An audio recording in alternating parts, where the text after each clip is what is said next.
What if, right now, every asteroid that ever scarred Earth decided to come back? What if 3I/Atlas, that strange interstellar traveler, wasn't just passing by, but leading an army of space rocks straight toward us? You're standing on a calm evening. The city lights flicker below, and then a light brighter than the sun tears through the sky. You think it's a meteor shower, but it's not. It's the beginning of the end. They say history repeats itself, but what if it all repeated in one single night? The same Barringer rock that once carved Arizona, the same YR4 that once threatened South America, the alien-looking Oumuamua, the mountain-sized Chicxulub that erased the dinosaurs, and the unimaginable S2, the world reshaping monster from 3 billion years ago.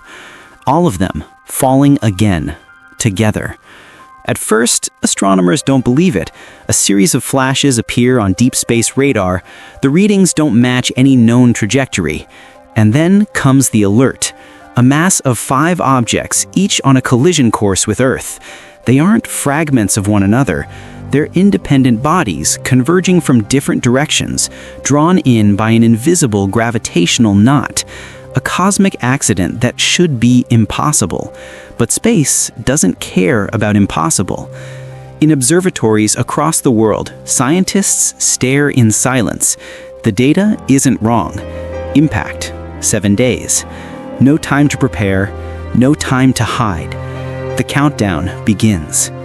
Within hours, panic spreads. Governments activate defense protocols.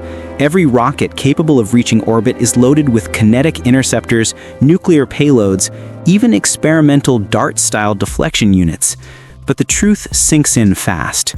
These asteroids are arriving from every side of the planet. You can't deflect them all. You can't even reach most of them in time. Then comes the message from NASA. Atlas anomaly confirmed. 3I/Atlas has shifted its orbit, accelerating. That's when it becomes clear this isn't just coincidence. Something is pulling them together. By day 3, the sky itself starts to change. A faint aurora begins to shimmer at the edges of the horizon, even in daylight. The magnetic field is under stress. Animals act strange. Birds vanish from cities. Whales beach themselves in dozens. In the darkness above, the first of the intruders enters the atmosphere. Barringer, the smallest of the 5. But small is a lie. In Arizona, night turns to fire. A column of plasma cuts the sky, followed by silence that feels endless. Then, impact. A white flash. For an instant, the desert surface glows like molten glass. The ground ripples. The shockwave tears across the landscape, flattening everything for dozens of kilometers. People hundreds of miles away in Phoenix and Flagstaff see windows implode, buildings sway. The blast registers as a magnitude 7 quake. It's the first strike. Not extinction, just a warning. But the warning comes too late. In South America, skywatchers see a streak of light crossing the Andes. This one is bigger.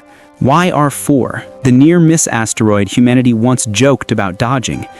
It doesn't miss this time. It explodes 10 kilometers above Bogota.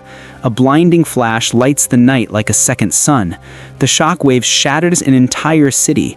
Power grids collapse. Communication lines vanish. In one instant, millions are gone. Fires consume everything that stands. From orbit, the cloud of ash looks like a wound on Earth's skin. Within the chaos, news anchors scream, cameras shake, signals break. But this is only 2. 3 more to come.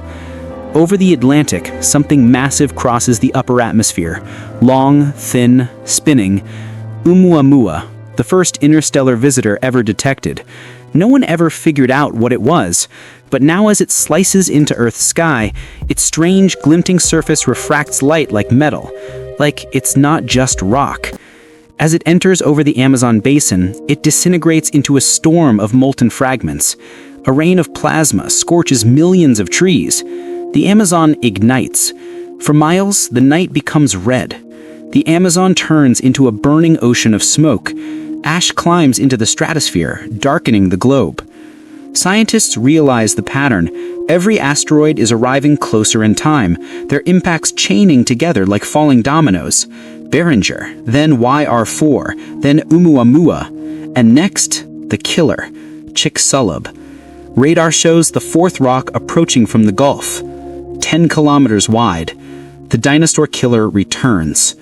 For a moment, silence fills the planet. Then, an impact brighter than the sun. A tidal wave of molten rock vaporizes the Yucatan Peninsula. The Gulf of Mexico boils. Within minutes, tidal waves taller than skyscrapers rise and race outward, smashing into Florida, Cuba, and Central America. The shockwave circles the planet. Half the population loses power. The other half loses hope. Within hours, fires rage on every continent. Ash blankets the sky. But deep in the southern hemisphere, telescopes track the final one, the monster, the S2. 200 times more massive than Chicxulub, a relic from when the Earth was still forming. Its trajectory, South Africa.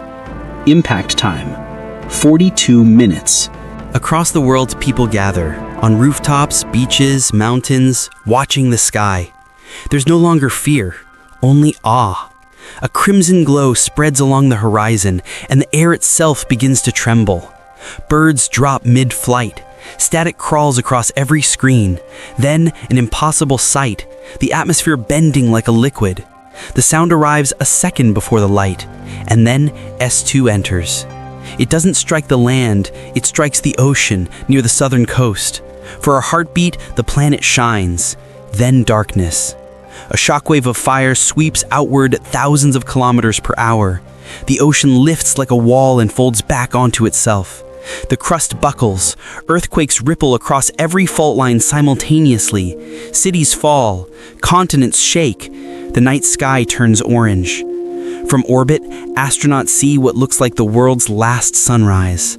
A ring of flame expanding, swallowing everything. For days, nothing moves. The atmosphere becomes dense with soot and vaporized stone.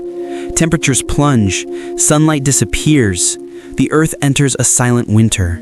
The remnants of humanity, those underground, those in bunkers, those in deep shelters, watch their instruments fail one by one. The surface is a desert of glass and frozen ash. Oceans steam, rivers vanish. And yet, deep beneath, Earth doesn't die. It changes. Slowly, painfully, it reshapes itself. The impact fused crusts, lifted new mountains, erased old ones. Volcanoes erupted across the Pacific Ring of Fire.